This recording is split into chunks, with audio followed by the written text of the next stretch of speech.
What you're about to see right now are some early concept pieces of the movie, what we call deleted scenes. Well, they're not really deleted scenes. They're more, they just never made it into the movie. Hence deleted. What you'll notice is they look a little bit like comic book drawings that are sometimes colored in, sometimes not. Technically, it's storyboards.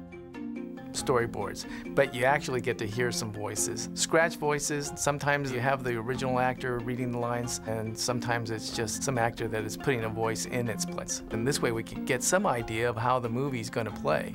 And that brings me to why we cut this first scene out. Rafiki was our narrator. He was our sort of the way to set up the first movie for the audience. And he just started playing as too majestic, too regal, and we wanted to get something a little bit more comedic. So we decided to not go with this concept and to come up with a new concept, and that's why this scene was deleted.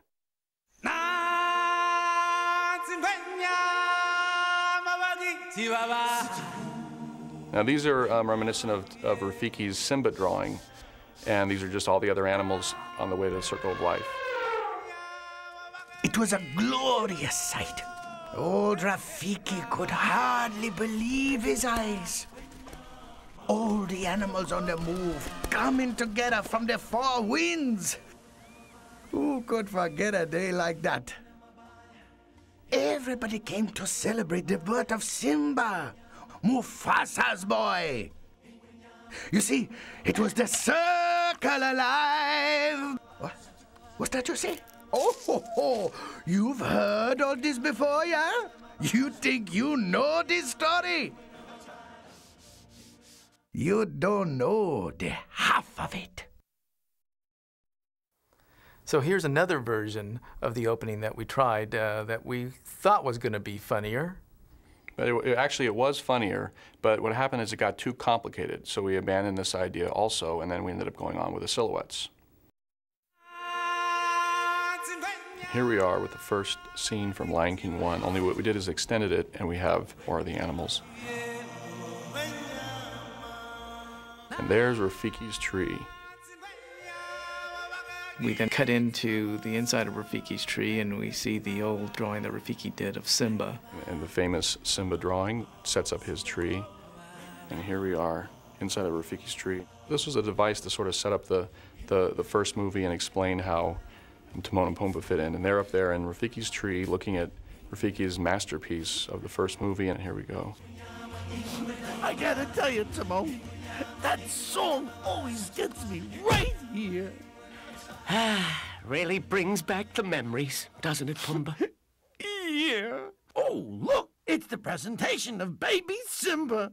Oh, wasn't he cute? Yeah, and here he is with his... Hey, where's his wacky and irresistible sidekicks? That's us. This story revolves around us. As a matter of fact, there wouldn't even be a story if it weren't for us. Let me ask you, who rescued Simba, huh? Who raised him as if he were our very own? And who helped him beat that big jerk, Scar? Psst. Hey, Timon, I kind of think they heard this already. Sure they have, but what about the part they haven't heard? You see, you may think you know this story, but you don't know the half of it. Hey! Who said you could draw on Rafiki's tree? Gotta go. What are you, some kind of crosstown nut? So what you're about to see is the first version of Digatana, where we started and then eventually how it got evolved into what's in the movie now. There was an extra verse about a character named Fearless Buzz, and it just was one more character that the audience would have to understand, and we decided to take this out because it was too complicated.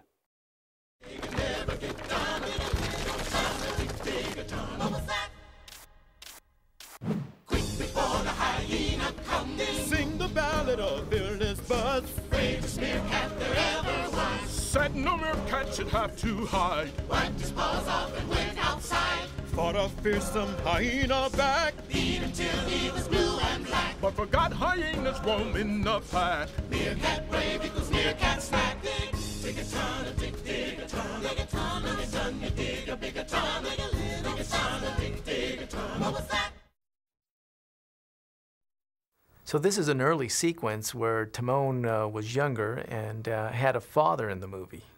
And we just felt during this time that we had too many characters. There was a dad, then there was a mom, so we ended up combining Dad's character and giving his dialogue to Mom. Look, Dad, I know we're pretty low in the food chain and all, but why do we have to dig tunnels all the time? We should stand up for ourselves. Where's our pride? Where's our dignity? Timon, let me tell you something about dignity. Son, look out to the horizon. Everything the light touches belongs to someone else.